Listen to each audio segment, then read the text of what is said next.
আমার তো কিছু হয় নাই জামাই, আমি তো সুস্থ আছি, ভালো আছি তো। আমার তো ভালোই আছে, আল্লাহ তোর হাজার শুকর আল্লাহ আমার সুস্থ রাখ। তুমি যেইভাবে আমাকে দুজনের ফোন দিয়ে জরুরি ভেবে আইতে কইছো, আমরা দুজন তো ভয় পেয়ে গেছি, ভাবছি তোমার শরীরটা মনে খারাপ। আমরা খুবই টেনশনে পড়ে গেছি। কি হয়েছে, খবর দিচ্ছেন কেন বলেন তো? জরুরি কথা আছে, এই জন্যই খবর দিছি তোমার। আচ্ছা বলেন। জামাই, তুমি একটা পাত্র দেখ, আমি বিয়ে করবো।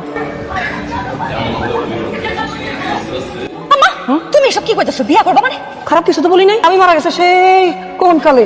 তবে আমার ছেলে সে তো তোর বউ নিয়ে ঢাকা শহরেই পড়ে আস, তুমি একমাত্র আমার কাছাকাছি আসো, তোমার পর আমার অগাধ, তুমি আমার অভিভাবক, তুমি একটা পাত্রের ব্যবস্থা করে দিতে পারবে না? আপনি কি মজা করতেছেন না সিরিয়াসলি বলতেছেন? জামাই বাবাজি, মানুষজন তো বিয়ে বিয়ের সঙ্গে ঠাট্টা মস্করা করে, মেয়ের জামাই তোমার সাথে আমি ঠাট্টা মস্করা কেন করতে যাবো? তাহলে আপনি শিওর এই চিন্তা করছেন? কেন জামাই, তুমি ব্যবস্থা করে দিতে পারবে না? পারবো না, একটু বেশি চেষ্টা করতে হইব, এই আর পারবো না এমন তো কোনো কথা নাই, অবশ্যই পারবো। ও আল্লাহ গো, কি হইছে? ও আল্লাহ, কি আমার বাবা পাগল হয়ে গেছে, আল্লাহ আমার লগে এটা কি করলো, আল্লাহ আমার বাবা পাগল হয়ে গেছে, আল্লাহ তুমি এটা সব সময় এরকম খালি নাকি কান্দে নাকি কান্দে। আমি কই পাগল হইছি? পাগলের মতো কোনো কথা কইতে জামাই? আমি পাগল না হইলে কি তুমি এই বয়সে বিয়ার কথা কইতা? তুমি খারাপ হইছো কেন? তুমি আমার বাবা না মানুষের কাছে পাগলে দাও না কেন? একটা থাপ্পড় দিব, আমি পাগল হইতে তোমার কোন দুঃখে? আমি বিয়ে করবই, আমি সুস্থ মস্তিষ্কে সব জ্ঞানে বলছি। আমার বাবা, তুমি দায়িত্বটা নিতে পারবে না? এই খবরটা কই দিতেছি, আমার মার বিয়ে ব্যবস্থা করবে না তুমি? এই তুমি খবরটা কেমন মেয়ে, এই ব্যবস্থা তোমার করা উচ্চ না।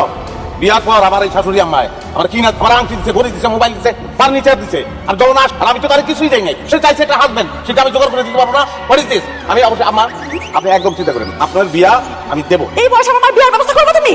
আম্মা আপনি প্রস্তুত হন, কারণ বিয়ার কোনো বয়স। আপনি কি ঘটক মোবারক? কেন আমার চেহারা পোশাক আশাক দেখে আপনার কি মনে হয়? দালাল মনে হয়। হাই না, এটা কি ধরনের কথা বলে? আমি ঘটক মোবারক নই। তো এটাই প্রথমে জিজ্ঞেছি, রসিকতা করছি চেয়েছেন তো। আমার কাছে যে পাত্রী আছে তার জন্য কি পাত্র জোগাড় করতে পারবেন আপনি? এ ভাই, আপনি তো সবসময় অপমান করে কথা বলেন। আপনি কয় হাজার পাত্র লাগিয়ে জানতো?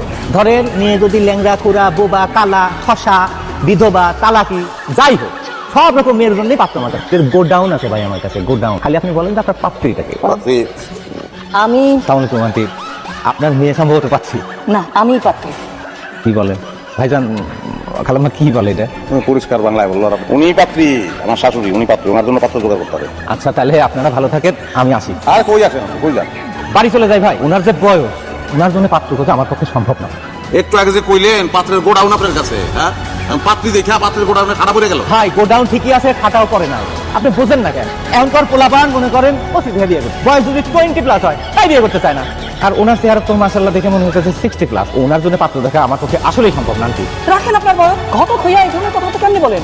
চ্যালেঞ্জ নিতে জানেন না? এই যে এখনকার যুগে যে কোনো বয়সে যে কোনো মানুষ যে কোনো অবস্থায় বিয়ে শাদী করতেই তো পারে, তাই না? অবশ্যই পারে। হ্যাঁ, বিয়ের তো কোনো বয়স নাই, তুমি তো বলছো জামাই। আপনি চ্যালেঞ্জটা হাতে নেন, আপনি পাত্র খুঁজেন, আশা করি পাওয়া যাবে। আন্টি কিছু মনে করবেন, আমার পাত্র দেখা খোঁজাখুঁজি সব আমি আপনার জন্য আসলেই পাত্র খুঁজতে পারবো না, আপনি আমার মাফ করে দেন। আরে না দাদা, আপনি তো এই কাজ করবেন এবং করতে পারবেন, কারণ ওষুধ আমার কাছে আছে।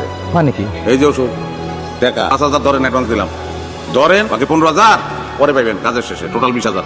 ভাই আপনি একটু দুষ্ট আছেন, টাকা খুব খারাপ জিনিস ভাই, বিশ্বাস করেন টাকা খুব খারাপ। মনে করেন টাকা দিয়ে এই মুহূর্তের হ্যাঁ ঠাস করে না করানো যায়, আবার নাকি ঠাস করে হ্যাঁ করানো। মনে করেন আপনি যেহেতু আমার ডবল টাকা দিতেছেন, আরে পাত্রীর বয়স 3 ডবল হলে কোনো সমস্যা নাই। আন্টি আপনি তো আমাকে বলেন তো আপনি আসলে কি ধরনের পাত্র চাচ্ছেন?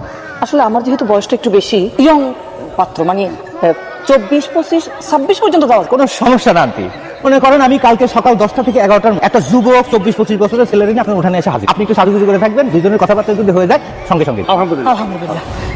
তাহলে আমি আসতেছি। হ্যাঁ, থ্যাংক ইউ জামাই, থ্যাংক ইউ। জি, আমরা চলেন।